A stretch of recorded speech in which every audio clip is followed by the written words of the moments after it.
नमस्कार, आप देख रहे हैं आरएन टीवी नेशनल। मैं हूं आपके साथ प्रज्ञा पांडे। आज हम आपको एक ऐसे मामले से रूबरू कराने जा रहे हैं जिसने देश की सुरक्षा और अंतर्राष्ट्रीय रणनीति दोनों को हिलाकर रख दिया है। क्या भारत की सीमा पर विदेशी नागरिक आतंकवादी साजिश रच रहे हैं? क्या ड्रोन तकनीक का इस्तेमाल मिजोरम म्यांमार सीमा पर आतंकवाद के लिए किया जा रहा है? और अमेरिका, यूक्रेन जैसे देश इसमें किस हद तक शामिल है? आज के इस वीडियो में हम आपको बताएंगे पूरी साजिश, गिरफ्तारियों, आरोपों और इसके भारत और अंतर्राष्ट्रीय स्तर पर इसकी पूरी तस्वीर और इसका असर क्या है। राष्ट्रीय जांच एजेंसी यानी एनआईए ने 13 मार्च 2026 को एक बड़े ऑपरेशन में 7 विदेशी नागरिकों को गिरफ्तार किया। इनमें 6 यूक्रेनी और 1 अमेरिकी नागरिक शामिल हैं। एफआईआर के अनुसार आरोपियों ने मिजोरम के प्रतिबंधित इलाकों में गैर कानूनी प्रवेश किया, म्यांमार में सशस्त्र समूहों को ड्रोन प्रशिक्षण और हथियार संचालन की तकनीक सिखाई, यूरोप से उच्च तकनीकी ड्रोन भारत में लाकर म्यांमार तक सप्लाई करने की योजना बनाई। इन गतिविधियों से न केवल भारत की सीमा सुरक्षा बल्कि राष्ट्रीय सुरक्षा और अंतर्राष्ट्रीय संबंध भी प्रभावित हो सकते थे। 17 मार्च को यूक्रेन के विदेश मंत्रालय ने अपने नागरिकों की तुरंत रिहाई और उनके काउंसलर एक्सेस की मांग की।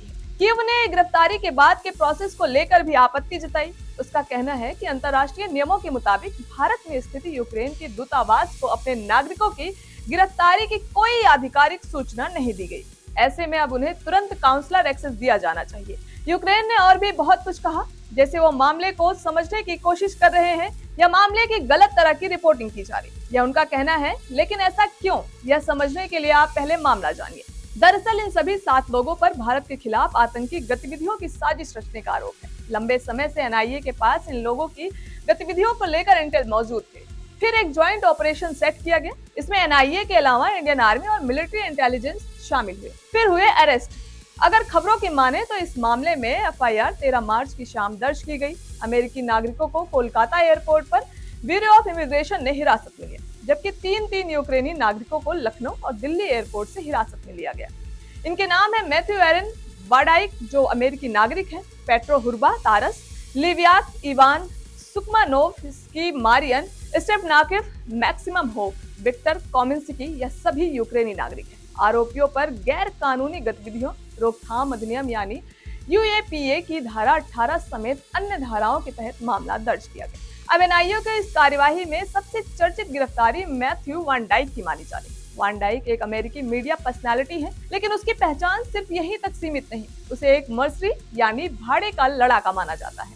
वो खुद को international security analyst, combat veteran, documentary film maker और सन्स ऑफ लिबर्टी इंटरनेशनल के संस्थापक के तौर पर पेश करता है।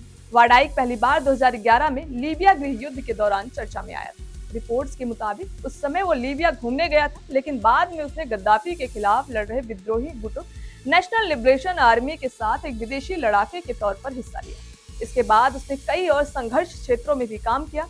इराक के आईसिस के खिलाफ लड़ाई लड़ी, सीरिया में विद्रोहियों की मदद और 2022 में रूस के खिलाफ यूक्रेन की तरफ से भी जुड़ा रहा। वान डाइक ने यूक्रेन में लीव और कीव जैसे शहरों में नागरिकों और सैन्य कर्मचारियों को ट्रेनिंग दी और काउंटर ड्रोन टेक्नोलॉजी जैसे इनोवेशन भी पेश किए, जिनका इस्तेमाल वह जंग में किया गया। अब एनआईए के मौजूदा केस में उसका नाम म्यांमार से जुड़े उन गतिविधियों के सामने आया है जो भारत की सुरक्षा के लिए खतरा मानी जा रही है।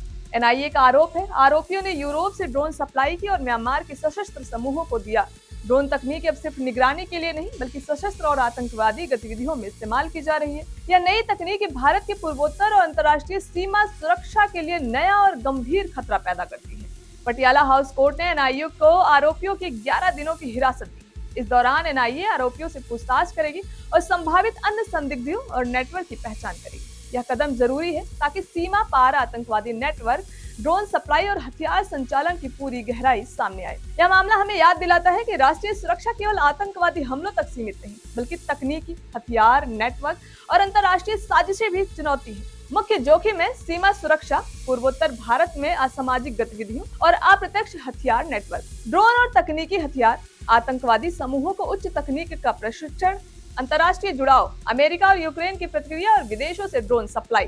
भारत और अमेरिका यूक्रेन संबंधों पर इसका असर पड़ेगा। पूर्वोत्तर भारत में सुरक्षा सुनिश्चित करने की चुनौती भी है। एनआईए और अन्य एजेंसियों को ड्रोन तकनीकी और जीआईएस निगरानी को तेज करना, सशस्त्र समूहों की गतिविधियों पर नजर और सीमा पार खतरे की पहचान करना। इस मामले ने साफ कर दिया है कि भारत की सुरक्षा केवल भौगोलिक नहीं बल्कि तकनीकी और अंतर्राष्ट्रीय स्तर पर भी प्रभावित होती है। एनआईए की कार्रवाई ने एक बड़े अंतर्राष्ट्रीय आतंकवादी नेटवर्क को उजागर किया है।